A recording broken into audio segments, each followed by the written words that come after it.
Hello and welcome back to this space. If you're a returning viewer, well, welcome back. It's always good to see you. And if this is your first time here, well, welcome to Episodes with Nana. If you're wondering why my hair looks a mess, that's because today we are going to be trying to fix it.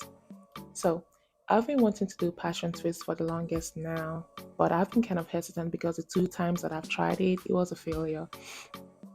The first time I tried to like twist it, but my hair is relaxed, so and I suck at twisting, so it did not rhyme. It was just a mess. Like my hair unraveled from the twist itself, and it just didn't work out.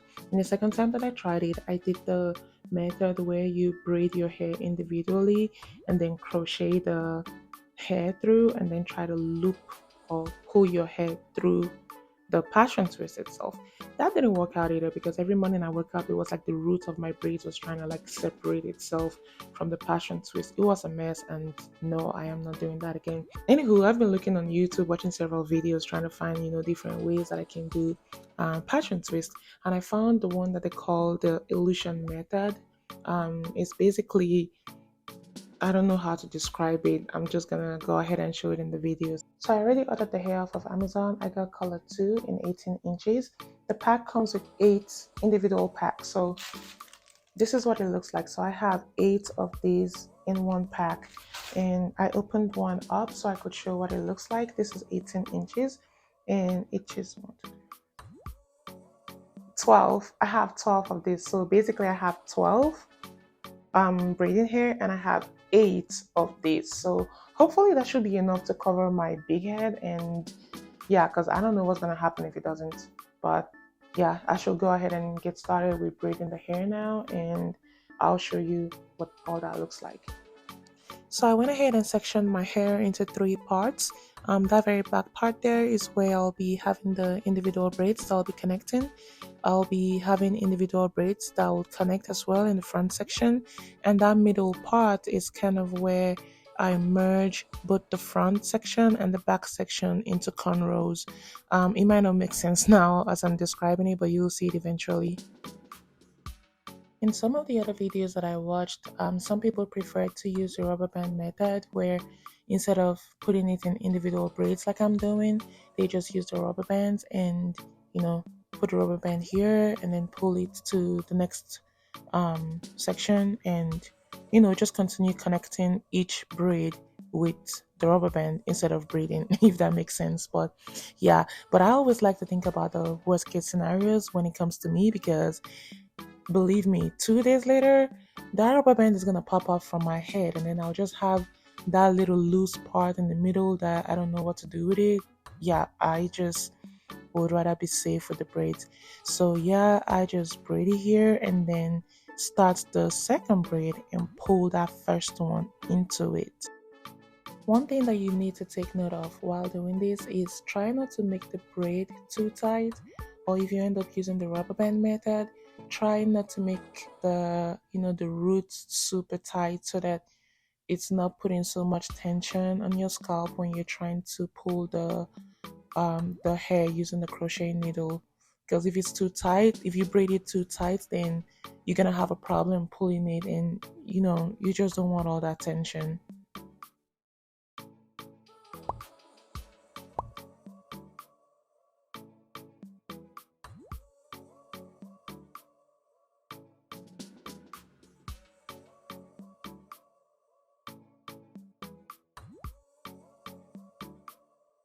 So this is what that first line looks like, and this is what the whole front section is going to be looking like. I lined the hair off of camera because I'll be directly in front of the mirror. So yeah, that's the second line. I decided to do like a slant part just because I've been doing middle part for a while now, and I feel like the middle of my head is kind of going bald. So I wanted to give it a little bit of rest period, if I should put it that way. And yeah, so I'm just going to continue doing the same thing, braid this, connect it to the next one, and continue, till I'm done with the front part.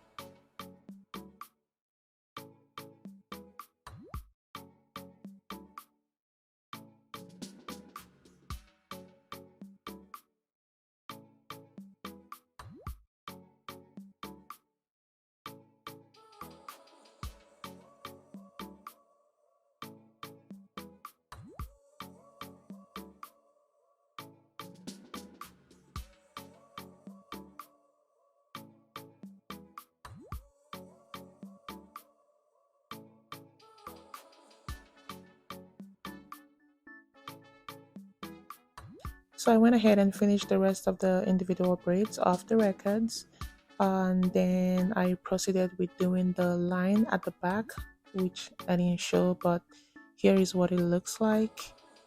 Turn around. This is what it looks like at the back. So now, yeah, that's how I'm gonna put it up to connect to the cornrows that I'll be putting in the middle section.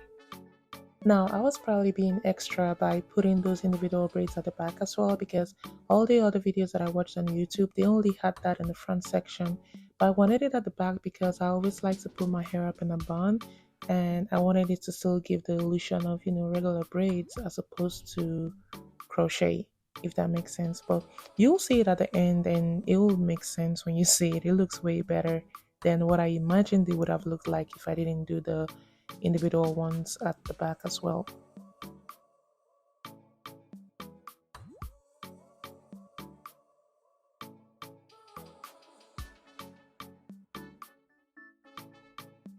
So after connecting the single braids at the back to the cornrow, I take the cornrow tail itself and attach it to the next cornrow, so that way we don't have like any loose ends, just hanging around. So that's just what I'm gonna do. Just keep connecting each braid and individual one, or just connect everything to the other.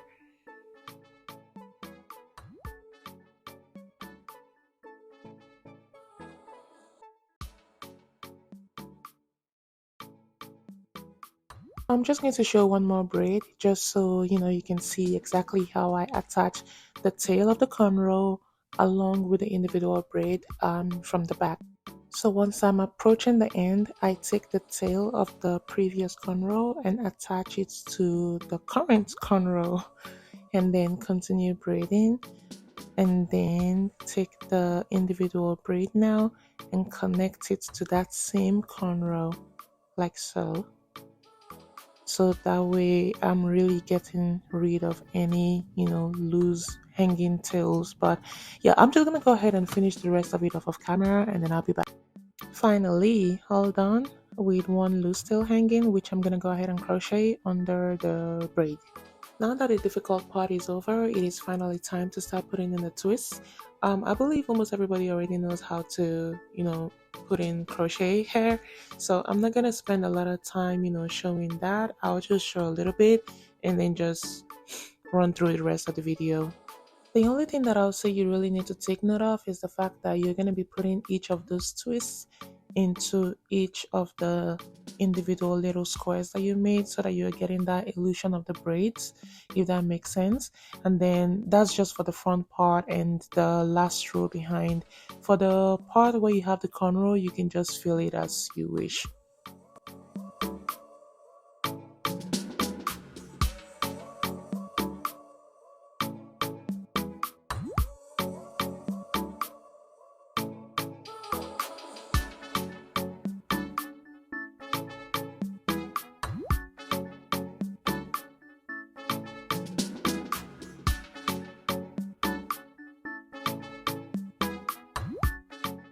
So this is what one pack looks like.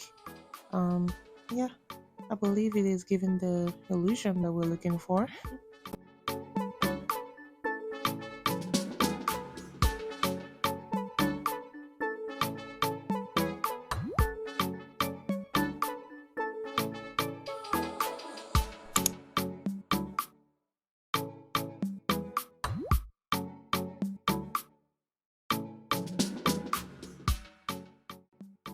I need drum rolls for the final look.